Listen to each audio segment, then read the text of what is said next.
Bem-vindo ao canal Fé e Lei da Atração.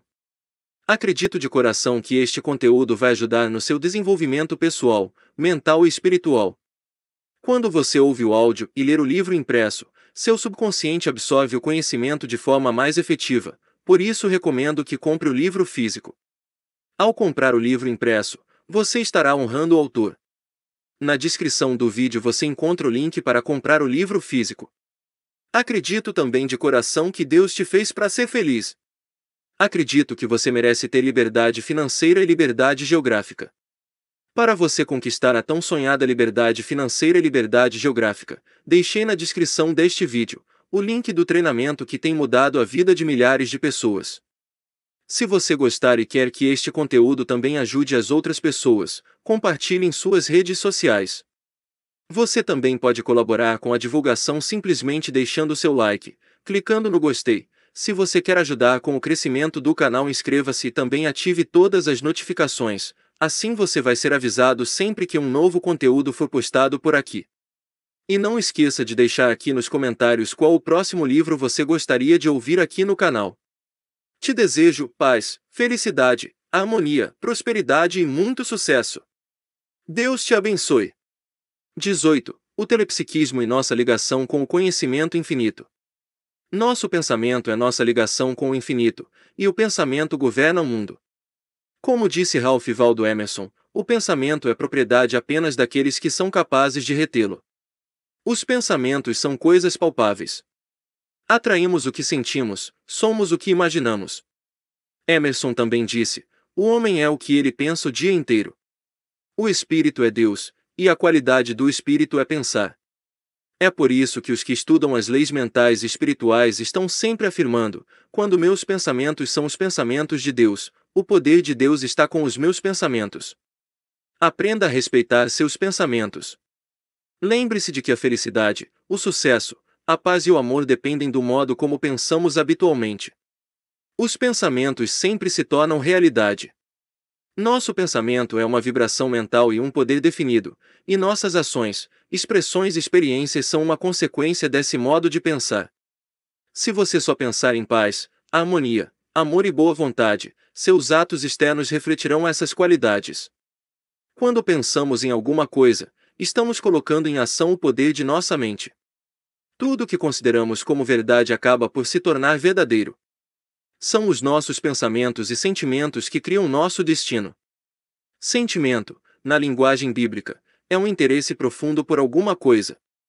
O que lemos em Provérbios, capítulo 23, versículo 7. Porque, como imaginou em seu coração, assim é ele significa que, se você tiver um profundo interesse pela música, pela ciência, pela arte ou por sua profissão, sua vida será um sucesso, pela simples razão de que está colocando o coração naquilo que faz. Você está pensando em profundidade ou sentindo a realidade do seu pensamento ou imagem mental, o que equivale a pensar no coração. Um jovem disse: estou tão preocupado porque não consigo trabalhar nem dormir. Recentemente, um jovem me procurou, dizendo: antes de me tornar tão preocupado e tenso, eu podia trabalhar o dia inteiro e me sentia muito bem. Hoje, estou tão nervoso que, às vezes, tenho que encostar o carro à beira da estrada para descansar. Este rapaz, que tinha uns 28 anos, explicou-me que era vendedor. Tinha consultado um médico, que lhe receitara tranquilizantes, mas não conseguirá descobrir nenhum mal no organismo. Quando o efeito desses tranquilizantes passava, sentia-se fraco, nervoso e irritadiço. Perguntei-lhe a respeito de sua vida sentimental. Contou-me que tinha uma noiva muito bonita e atraente, mas sabia que costumava sair com outro rapaz quando ele estava fora da cidade. Essa era a causa de suas preocupações, tinha medo de perder a garota. E todos os sintomas de sua doença eram consequência dessa preocupação. Expliquei-lhe que as pesquisas médicas demonstraram claramente que a tensão e as preocupações provocam um estado de completa exaustão e debilidade no organismo. Por minha recomendação, ele enfrentou de frente o problema da noiva. Os dois tiveram uma conversa franca e resolveram o assunto. A verdade é que a moça se sentia solitária quando o noivo estava fora, e convidava o primo para ir ao cinema com ela. O rapaz logo se sentiu melhor e sua aparência melhorou consideravelmente. Alguns meses depois, os dois se casaram. Foram unidos pelo amor divino. Telepsiquismo e os ataques de asma.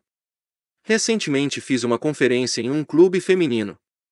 Durante uma sessão de perguntas e respostas, uma mulher de Trinidad me perguntou por que seria que toda vez que ela passava por um templo de qualquer religião, católica, protestante ou judaica, sofria imediatamente um ataque de asma. Expliquei-lhe que deve ter havido algum episódio traumático em sua vida que ainda estava guardado no subconsciente, uma memória escondida, e que o templo simplesmente a fazia se lembrar da ferida psíquica. Depois de pensar um pouco, ela me contou que, alguns anos antes, quando ela e a família estavam esperando em frente a uma igreja, chegou um amigo com a notícia de que o noivo dela havia morrido em um desastre de automóvel. Desde então, sempre que passava por um templo, ela sofria um ataque de asma, felizmente de curta duração.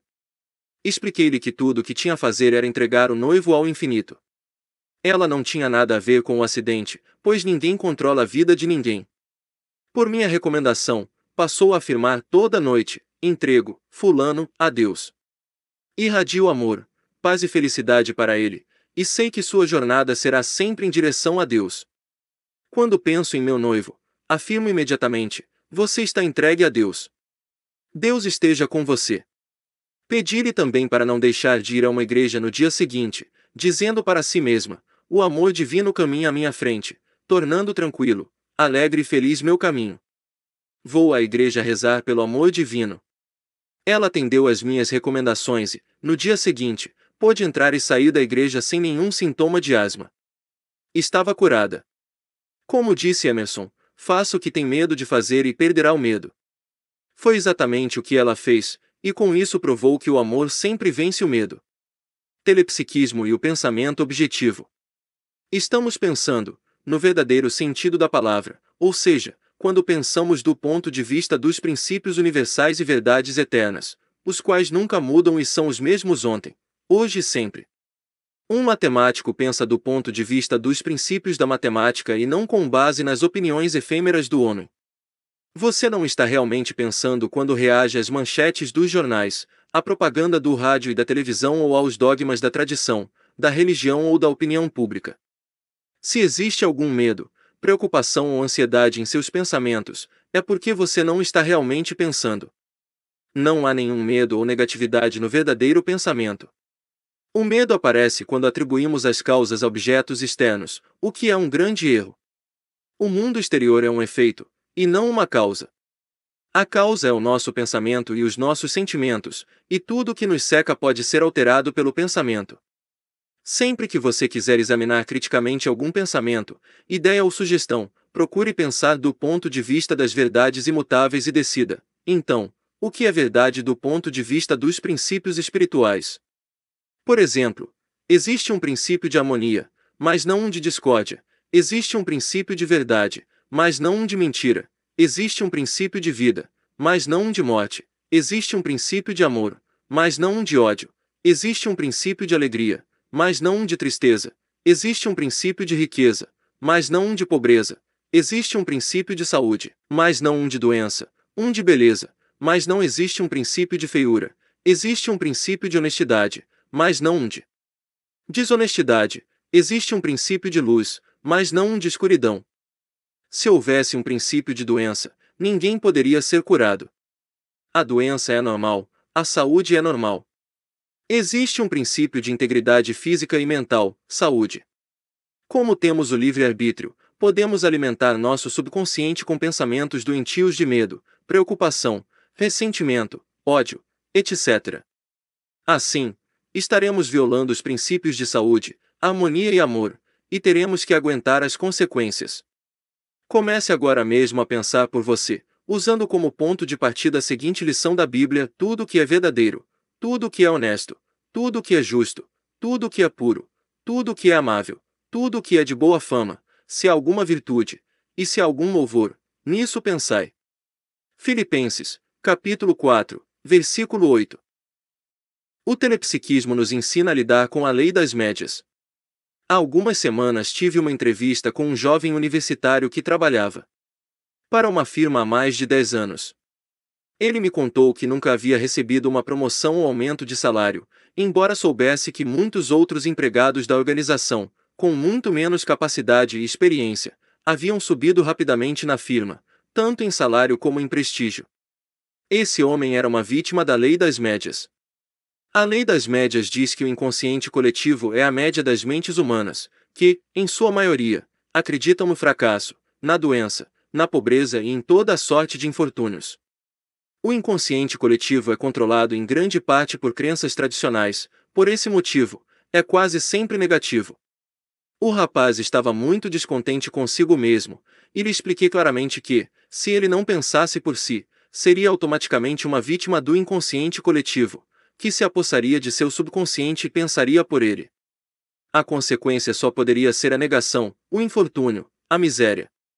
Por minha sugestão, começou a ativar o consciente por meio de pensamentos espirituais, pois esse é o caminho certo para consertar o que existe de errado no subconsciente.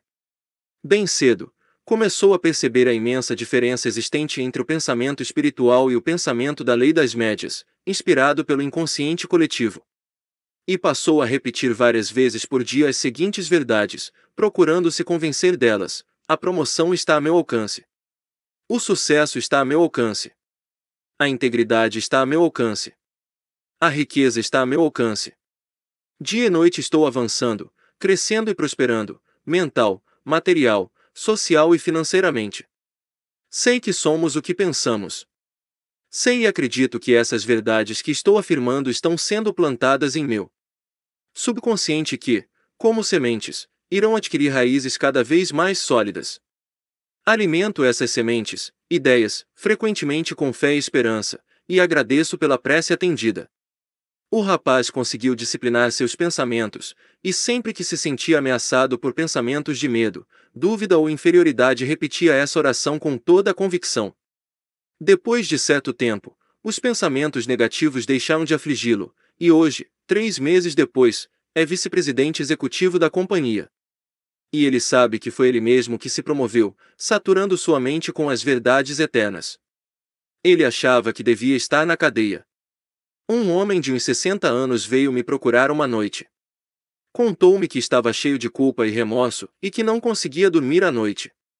2 semanas antes dessa visita, ele havia me telefonado, e eu lhe recomendara um médico amigo meu, que, além de ser um profissional muito competente e também se interessar pelos problemas do espírito humano, descobriu que sua pressão estava bastante elevada e que ele se achava à beira de um colapso nervoso.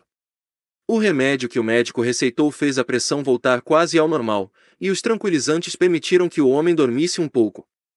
No entanto, ele me disse: também preciso de um remédio para a alma, eu devia estar na cadeia pelo que fiz. Esse homem havia assistido a uma conferência que pronunciei a respeito de Shakespeare à luz das leis mentais e espirituais.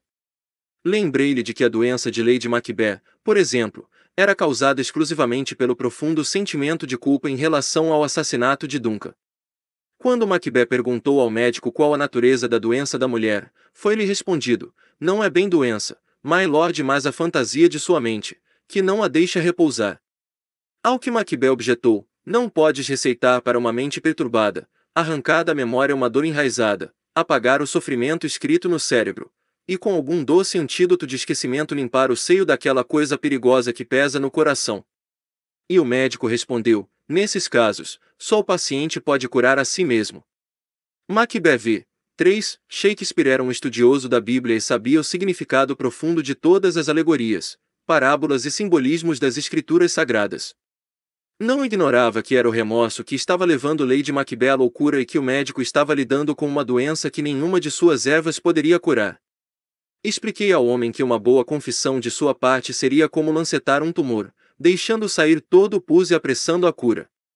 Então, ele me revelou uma série de crimes, de forma clara e objetiva, removendo assim, nas palavras de Shakespeare, aquela coisa perigosa que pesa no coração. O remorso estivera corroendo-lhe as entranhas. Fiz-lhe uma pergunta simples: o senhor tornaria a fazer tudo isso? Claro que não. Respondeu. Agora minha vida é outra. Estou casado e minhas 2 filhas estão estudando medicina. Chamei-lhe a atenção para o fato de que física, mental, emocional e espiritualmente ele não era o mesmo homem que havia cometido todos aqueles crimes e que, portanto, devia parar de condenar a si próprio. O processo de autorrenovação do corpo e da mente. Os cientistas nos dizem que a cada 11 meses ganhamos um novo corpo. O modo como esse homem encarava a vida havia mudado totalmente. Ele se interessara pelas verdades espirituais e estava levando uma vida honesta. Assim, o homem que havia cometido aqueles crimes não mais existia. O princípio da vida, Deus, não julga nem condena ninguém, é o homem que condena e pune a si próprio em razão do uso errôneo das leis da mente. Quando nos perdoamos e usamos a lei da mente da forma correta, pensando certo, sentindo certo e agindo certo, o subconsciente responde automaticamente ao novo padrão mental, e o passado é esquecido e enterrado. Um novo começo é um novo fim, pois começo e fim significam a mesma coisa. Comece uma nova vida com fé, confiança, amor e boa vontade, e o fim será glorioso. Citando novamente Shakespeare, não é amor o amor que muda ao sabor do momento. Soneto 116. Deus é amor, portanto, não pode fazer nada que seja cruel. Achar que você ainda não foi perdoado pela vida infinita é uma superstição e um sério erro. A doença desse homem era o sentimento de culpa e autocondenação, o autoperdão foi a cura. Nossa conversa o fez mudar totalmente de atitude, e hoje ele é feliz e saudável. Mulher, onde estão aqueles teus acusadores? Ninguém te condenou. E ela disse, ninguém, Senhor. E disse-lhe Jesus, nem eu também te condeno, vai-te, e não peques mais. João, capítulo 8, versículo 10 e 11. Não se esqueça. 1. Nosso pensamento é nossa ligação com o infinito. O pensamento governa o mundo. Os pensamentos são coisas palpáveis. Atraímos o que sentimos, somos o que imaginamos. Emerson disse, o homem é o que ele pensa o dia inteiro. Nosso pensamento é criador. Tenha um respeito sadio e reverente por seus pensamentos, pois os pensamentos sempre se tornam realidade. 2. Sentimento, na linguagem bíblica, é um interesse profundo em alguma coisa. Se você tiver um profundo interesse por sua profissão, sua vida será um sucesso. 3. A preocupação e a ansiedade debilitam todo o organismo e provocam mansidão, exaustão e depressão. Um homem estava sofrendo de neurose de ansiedade, preocupação crônica, e de insônia porque tinha medo de perder a noiva. Conversou com ela a respeito, convenceu-se de que suas suspeitas eram infundadas, casaram-se e foram muito felizes. O amor divino os uniu e a explicação foi a cura. 4. Uma mulher tinha um ataque de asma toda vez que passava por uma igreja, o que se devia a um episódio traumático que ficará alojado em seu subconsciente. Quando esperava na porta de uma igreja, receberá a notícia de que o noivo havia morrido em um acidente. Ela entregou o noivo a Deus, desejando-lhe paz, amor e felicidade, e com isso também se libertou. No dia seguinte, dirigiu-se à igreja mais próxima, afirmando, o amor divino caminha à minha frente, tornando feliz meu caminho. Ela ficou totalmente curada. Faça o que tem medo de fazer e perderá o medo. 5. Pensar de verdade é pensar do ponto de vista dos princípios universais e das verdades eternas, que nunca mudam, são os mesmos ontem, hoje e sempre.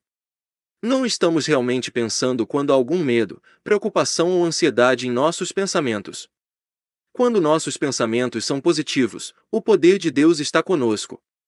Um pensador científico nunca empresta poder ao mundo fenomenológico. Ele se mantém fiel à presença de Deus, que é supremo e onipotente. 6. Existe um princípio de harmonia, mas não de discórdia. Existe um princípio de amor, mas não de ódio. Existe um princípio de alegria, mas não de tristeza. Existe um princípio de verdade, mas não de falsidade. Existe um princípio de saúde, mas não de doença.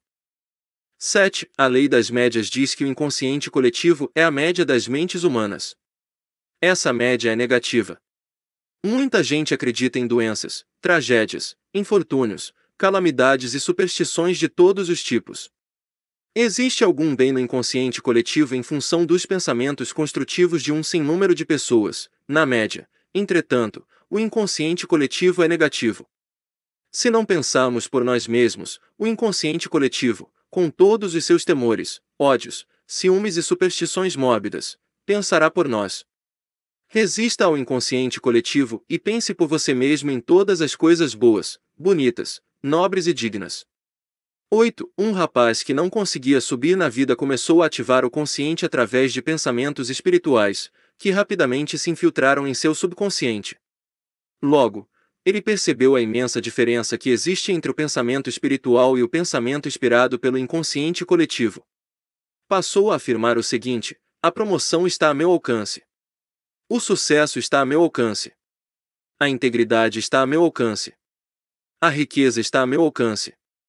Sempre que se sentia ameaçado por pensamentos negativos, o rapaz repetia essa oração com convicção. Disciplinando seus pensamentos, transformou toda a sua vida e se tornou um homem melhor sob todos os aspectos. 9. Um homem abatido pela culpa e pela autocondenação confessou livremente seus crimes e se libertou assim do veneno que corroía sua alma, subconsciente. Ele precisava de um remédio espiritual, pois os comprimidos que estava tomando, embora fizessem baixar a pressão arterial e aliviassem parte da tensão nervosa, não podiam atingir o subconsciente. Como disse Shakespeare no caso de Lady Macbeth, que estava cheia de remorso, nesses casos, só o paciente pode curar a si mesmo. Esse homem estava levando uma vida honesta e construtiva, e lhe expliquei que o passado não importava, que não era mais o mesmo homem, nem física nem mentalmente, e que ele devia parar de condenar um homem inocente, isto é, ele mesmo. Deus não condena ninguém. Já que ele estava levando uma vida decente, devia esquecer totalmente o passado. Esse homem não seria mais capaz de repetir seus erros. Estava, portanto, realmente transformado. Perdoou a si mesmo e se sentiu um homem livre. Nem eu também te condeno, vai-te, e não peques mais. João, capítulo 8, versículo 11.